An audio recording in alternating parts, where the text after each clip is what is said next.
2020 पूरा Bharat corona lockdown से जूझ रहा था। सड़कों पर सन्नाटा था, हर दुकान समय से पहले बंद हो रही थी। लेकिन तमिलनाडु के एक छोटे से कस्बे साथानकुलम में एक पिता और उसके छोटे बेटे ने शायद कभी नहीं सोचा होगा कि कुछ मिनट ज्यादा देर तक दुकान खोलने की उनकी ये गलती शायद उनकी आखिरी रात बन जाएगी। लेकिन इस कहानी की शुरुआत यहीं से नहीं होती। इस कहानी की शुरुआत होती है 6 अप्रैल 2026 से, जब भारतीय अदालत ने 9 पुलिसकर्मियों को एक साथ फांसी की सजा सुनाई। पूरा देश हैरान था, लेकिन मुझे इस फैसले से भी बड़ा एक सवाल परेशान कर रहा था कि अगर अदालत ने फांसी की सजा सुना दी है तो उन्हें अब तक फांसी क्यों नहीं हुई? क्या भारत का कानून बार बार अपराधियों को मौका देता है, या इसके पीछे कोई संवैधानिक कारण है जिसे हम में से ज्यादातर लोग जानते ही नहीं है? और इसी सवाल का जवाब ढूंढते ढूंढते हम पहुंचते हैं भारत के सबसे दर्दनाक कस्टोडियल डेथ केस तक। एक ऐसा मामला जिसने सिर्फ 2 लोगों की जान नहीं ली, बल्कि पूरे देश को ये सवाल पूछने पर मजबूर कर दिया कि अगर पुलिस ही कानून तोड़ेगी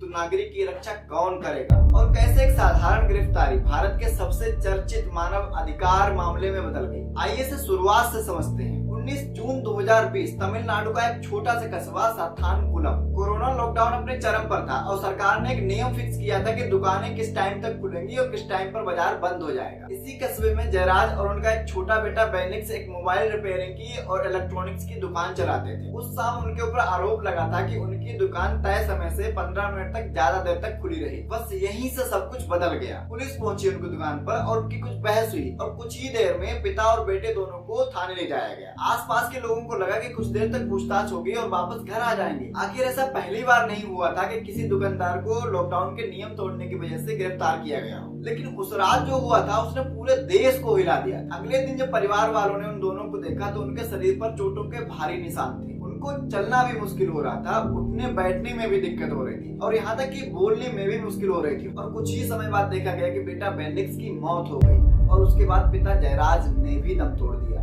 अब ये मामला सिर्फ लॉकडाउन के नियम तोड़ने का नहीं रहा था। ये सवाल पूरा देश पूछ रहा था कि आखिर ऐसा थाने के अंदर क्या हुआ कि एक ही परिवार के 2 सदस्यों की जान चली गई। और यहीं से मामला स्थानीय पुलिस के हाथ से निकलकर सीबीआई तक पहुंच गया। लेकिन सीबीआई को ऐसा क्या मिला जिसने अदालत को बरसों बाद 9 पुलिसकर्मियों को फांसी की सजा सुनाने तक पहुंचा दिया?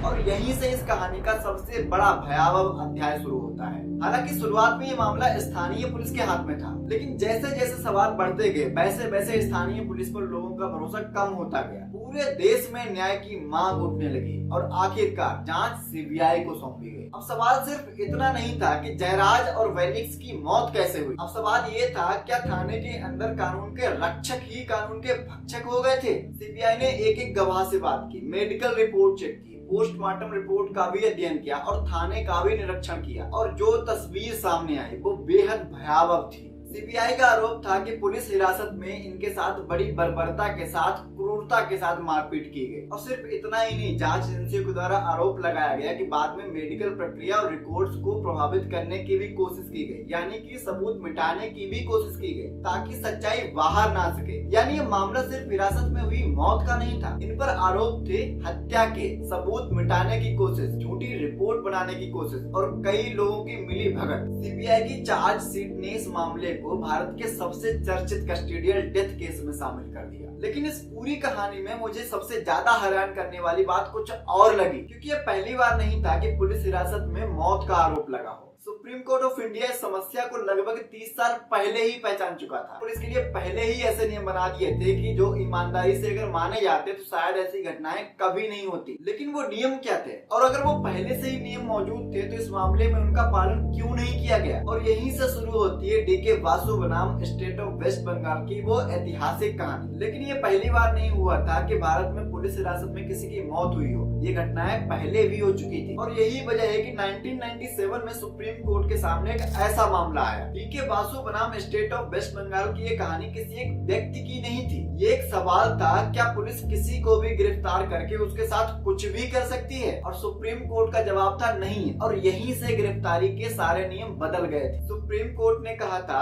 अगर पुलिस किसी को गिरफ्तार करती है तो पुलिस सिर्फ उस व्यक्ति को हिरासत में नहीं लेती, बल्कि उसकी जान और उसकी गरिमा की भी जिम्मेदारी पुलिस की ही होती है। और इसीलिए अदालत ने कई अनिवार्य दिशा निर्देश जारी किए, जैसे अगर पुलिस किसी को गिरफ्तार करती है तो उसके परिवार या उसके करीबी को जानकारी तुरंत देनी पड़ेगी। गिरफ्तारी का लिखित रिकॉर्ड तैयार किया जाएगा, गिरफ्तार व्यक्ति का मेडिकल परीक्षण कराया जाएगा, पूरी गिरफ्तारी का रिकॉर्ड सुरक्षित रखा जाए और जरूरत पड़ने पर उसे अदालत में भी पेश किया जाए। ये सिर्फ प्रशासनिक नियम नहीं थे, ये अनुच्छेद 21 यानी जीवन और व्यक्तिगत स्वतंत्रता के संवैधानिक अधिकारों की रक्षा के लिए बनाए गए थे। सुप्रीम कोर्ट का साफ संदेश था कि कानून की रक्षा करने वाला व्यक्ति कानून से ऊपर नहीं हो सकता। और अब सबसे बड़ा सवाल ये था कि अगर ये सारे नियम 1997 में ही लागू हो चुके थे तो इस केस में कौन कौन से नियमों का पालन हुआ था, या फिर एक एक करके लगभग हर सुरक्षा व्यवस्था टूट गई थी। यहीं से इस केस ने सिर्फ क्रिमिनल ट्रायल नहीं बल्कि पुलिस सिस्टम पर भी सवाल खड़े कर दिए। अब जरा सोचिए, जिन नियमों को 1997 में ही सुप्रीम कोर्ट ने बना दिया था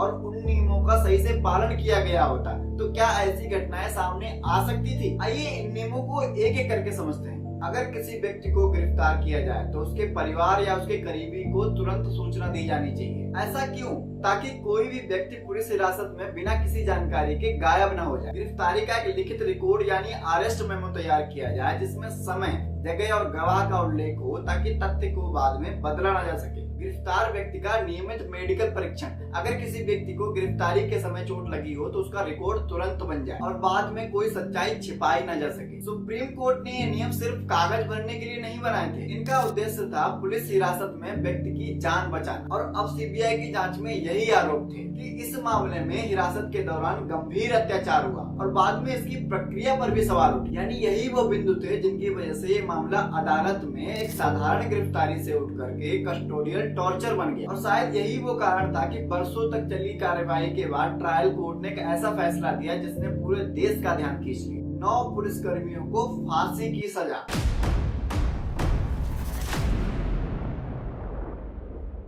लेकिन क्या ये कहानी यहीं खत्म हो गई? नहीं, यहीं से शुरू होता है भारत की न्याय व्यवस्था का सबसे महत्वपूर्ण हिस्सा। अगर अदालत फांसी सुना दे तो भी उसे तुरंत लागू क्यों नहीं किया जा सकता? वर्षों तक चली कार्यवाही, सैकड़ों दस्तावेज, गवाहों के बयान, सीबीआई की जांच और दोनों पक्षों की बहसों के बाद 6 अप्रैल 2026 को मदुरई ट्रायल कोर्ट ने अपना फैसला सुनाया। अदालत ने इस अपराध को रेयरेस्ट ऑफ रेयर श्रेणी में माना और 9 दोषी पुलिसकर्मियों को डेथ पेनल्टी सुनाई।